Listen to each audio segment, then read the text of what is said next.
नमस्कार दोस्तों। स्टेडल का ये वीडियो है एडजस्टमेंट पार्ट 2। ज़्यादातर क्या होता है कि कोई लोग एडजस्टमेंट्स नहीं सिखाते हैं और एडजस्टमेंट ही ऑप्शन का हार्ट है। स्टेडल के लिए उसकी स्ट्रैटेजी समझने के लिए मैंने दो वीडियो ऑलरेडी पैसा तो बनेगा कि चैनल में डाल दिए, एक तो लॉन्ग स्टेडल और तो शॉर्ट स्टेडल। उसके बाद आपको मिलेंगे वीडियोस एडजस्टमेंट के रिलेटेड। तो शुरू करते हैं पार्ट नंबर 2। आपको मैं याद दिला दूं कि स्टेडल का एडजस्टमेंट का पार्ट नंबर 1 वीडियो ऑलरेडी मैंने पब्लिश कर दिया है, जिसमें हमने सीखा था कि ब्रेक इवंस को कैसे शिफ्ट करते हैं अगर हमने स्ट्रेडल डाला हुआ है, शॉर्ट स्ट्रेडल, और मार्केट एक अलग रेंज में चला जाता है। मार्केट की रेंज ये थी, अब थोड़ी अलग हो गई है, तो हमको अपना ब्रेक इवन पॉइंट शिफ्ट करना होता है। ये ऑलरेडी हमने सीख लिया। अब हम सीखेंगे कि वोलेटिलिटी की वजह से कुछ यूनिक चीज होती है मार्केट में, तो उस टाइम पे हमको क्या करना चाहिए। तो सबसे पहले तो शॉर्ट स्ट्रेडल क्या होता है, तो सेम स्ट्राइक प्राइस पे, सेम एक्सपायरी पे हम कॉल को और पुट को सेल कर देते हैं। जब हम एंटर होते हैं तब वोलेटिलिटी हाई होती है और हम बिलीव करते हैं कि मार्केट रेंज में रहने वाला है। बहुत इंपॉर्टेंट चीज मैं हर बार ये दोहराऊंगा कि अगर आप इंट्राडे कर रहे हो तो स्टॉप लॉस फॉलो करो, और पोजीशन ट्रेडिंग करो तो आप एडजस्टमेंट करो। ठीक है। तो एग्जाम्पल के लिए यहां पे कैसे विक्स के साथ खेलना है उसको समझने के लिए एक एग्जाम्पल ले लेते हैं कि फॉर एग्जाम्पल 11,500 पे आपने कॉल और पुट दोनों सेल कर दिया और प्रीमियम आपको मिला 700। इसकी वजह से आपका ब्रेक इवन पॉइंट होता है 10,800 और 12,200। इसको देखने के लिए थोड़ा इस तरीके से देख लेते हैं कि यहाँ पे मैंने स्ट्रेडल क्रिएट किया, एक साइड का ब्रेक इवन पॉइंट हो गया 10,800, दूसरी साइड का ब्रेक इवन पॉइंट हो गया 12,200। अब यूनिक सिचुएशन ये हो रही है कि मार्केट कहीं नहीं जा रहा, आपका जो बिलीफ है वो सच्चा साबित हुआ, बट कोई ना कोई रीजन की वजह से सिर्फ वोलाटिलिटी बढ़ी, सिर्फ वोलाटिलिटी। और जब भी मैं ये वीडियो बना रहा हूं तभी का एक एग्जांपल ले लेते हैं कि 38 अक्टूबर को ही ऐसा हुआ। ठीक है। और कई बार ऐसा क्यों होता है, क्योंकि एक अलग तरीका की एक अनसर्टेन सिचुएशन क्यूरियोसिटी ट्रेडर्स में आ जाती हैं, तो मार्केट रेंज नहीं बदलता, बट वो एक्सपेक्टेशंस बिल्ड हो चुकी है या तो बिल्ड हो रही है, इसकी वजह से वोलाटिलिटी बढ़ रही है।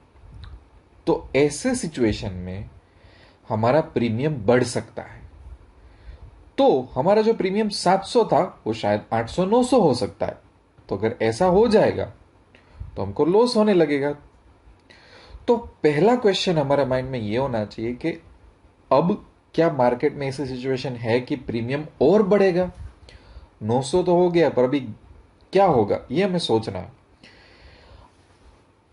अगर प्रीमियम बढ़ने वाला है और रुकने वाला नहीं है, तो कोई भी स्ट्रेटेजी जब आप इंप्लाई करते हो तब हम एक माइंडसेट लेके चलते हैं ना कि ये होगा तो मैं निकल जाऊंगा, ये मेरा एग्जिट पॉइंट है, ये मेरा स्टॉप लॉस पॉइंट है। राइट, ऐसा होता है कि नहीं होता है।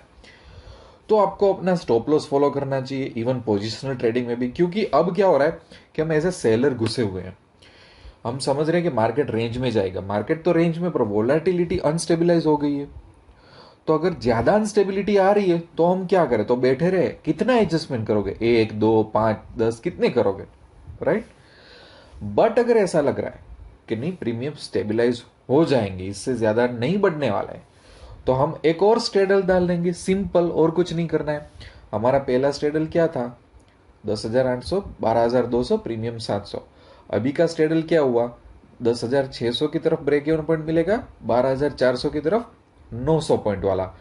तो ये 10,800 प्लस 10,600 ऐसा हो जाएगा ना, इस साइड का break even point divide by 2 करूं तो 10,700 आ जाएगा, और इस साइड को मैं एवरेज आउट करूं तो 12,200, 12,400 डिवाइड बाई 2 करूं तो 12,300 आ जाएगा।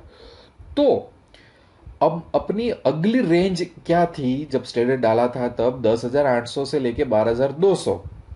ब्रेक इवन ने रेंज और बढ़ा दी, 10,700, 10,000, 12,300, और टोटल प्रीमियम हमें मिल गया 1,600।